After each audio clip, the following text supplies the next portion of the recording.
এই কার্ডের মাধ্যমে আমরা একজন নারীকে, যার সংসার আছে, স্বামী আছে, সন্তান আছে, এরকম একজন নারীকে আমরা মাসে 2 থেকে 2.5 হাজার টাকা দিব, অথবা সম পরিমাণের প্রয়োজনীয় যে খাদ্য সামগ্রী আছে সেগুলো দিব। কি নাম তোমার?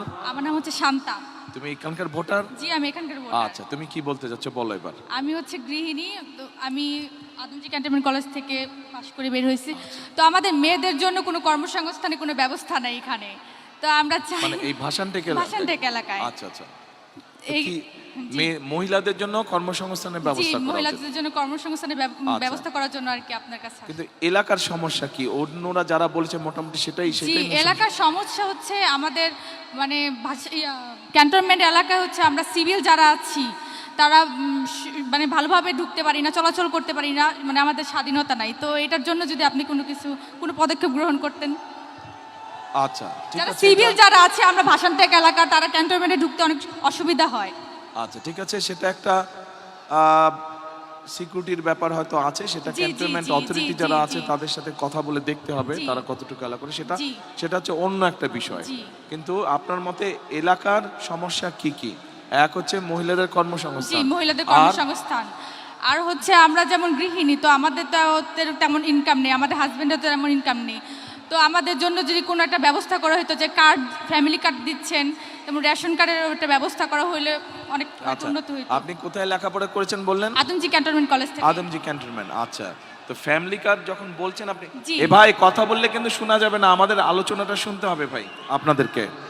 আচ্ছা, ফ্যামিলি কার্ডটা আমরা এতদিন কোনো সুবিধা পাইনি। ফ্যামিলি কার্ড, রেশন কার্ড, অনেক কার্ডই হয়েছিল এতদিন, সব সুবিধা থেকে বঞ্চিত ছিলাম। ফ্যামিলি কার্ড আগে কেউ দেয়নি তো? না, রেশন কার্ড দিয়েছিল। রেশন কার্ড তো অন্য জিনিস দিয়েছিল। আচ্ছা, তো ফ্যামিলি কার্ড যখন বললেন, এই যে ফ্যামিলি কার্ডের এটা তো এখন আমরা একটা স্যাম্পল বানিয়েছি, ইনশাআল্লাহ সরকার গঠন করলে এরকম সরকার থেকে দিবে। তো ফ্যামিলি কার্ডটাতে ফ্যামিলি কার্ড পেলে আপনার মতন একজন নারীর কি সুবিধা হবে বলে আপনি মনে করেন? আমরা এখানে কি দিব আগে বলে দেই, মা বোনেরা আপনারা একটু খেয়াল করেন, ভাইরা আপনারাও শুনেন একটু সবাই।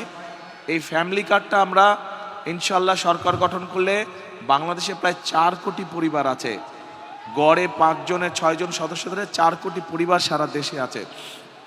এই পরিবারগুলোকে বিশেষ করে ভাষান থেকে যেই পরিবারগুলো থাকেন সাধারণত, সেরকম যত পরিবার আছে বাংলাদেশে আমরা চেষ্টা করব সবাইকে দিতে। এখন এই কার্ডের মাধ্যমে আমরা একজন নারীকে, যার সংসার আছে, স্বামী আছে, সন্তান আছে, এরকম একজন নারীকে আমরা মাসে 2 থেকে 2.5 হাজার টাকা দিব, অথবা সম পরিমাণের প্রয়োজনীয় যে খাদ্য সামগ্রী আছে সেগুলো দিব। ঠিক আছে? তো আপনাকে যদি এরকম একটা সুবিধা আপনি পান, তাহলে কি সুবিধাটা হবে আপনার? আপনি তো 2.5 হাজার টাকা আপনি মাসে পেলেন, অথবা 2.5 হাজার টাকা সম পরিমাণ মূল্যের আপনি প্রয়োজনীয় খাদ্য, যেটা এসেনশিয়াল ফুড আইটেম যেগুলো, সেগুলো পেলেন। তাহলে আপনার কি সুবিধাটা হবে? আমার তো অনেক সুবিধাই হবে, যেমন সংসারের কাজে আর কি, এটা মানে অনেক টাকা আর কি সেভ হবে আমাদের। মাসিক একটা টাকা, মাত্র তো 2.5 হাজার টাকা, কি সেভ হবে? অনেক। এই 2.5 হাজার টাকার মধ্যে আমরা চাল কিনতে পারবো, তেল কিনতে পারবো, ডাল কিনতে পারবো, অনেক কিছুই কিনতে পারবো। তাই আপনারা কি একমত? কি মা বোনেরা ওনার সাথে একমত আপনারা?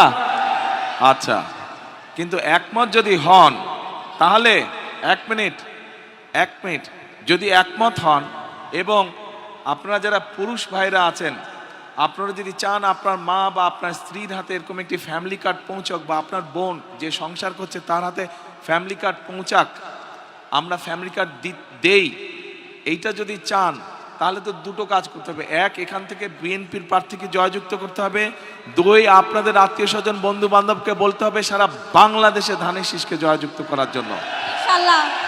তাহলেই তো একমাত্র ফ্যামিলি কার্ড দেওয়া সম্ভব হবে, তাই না?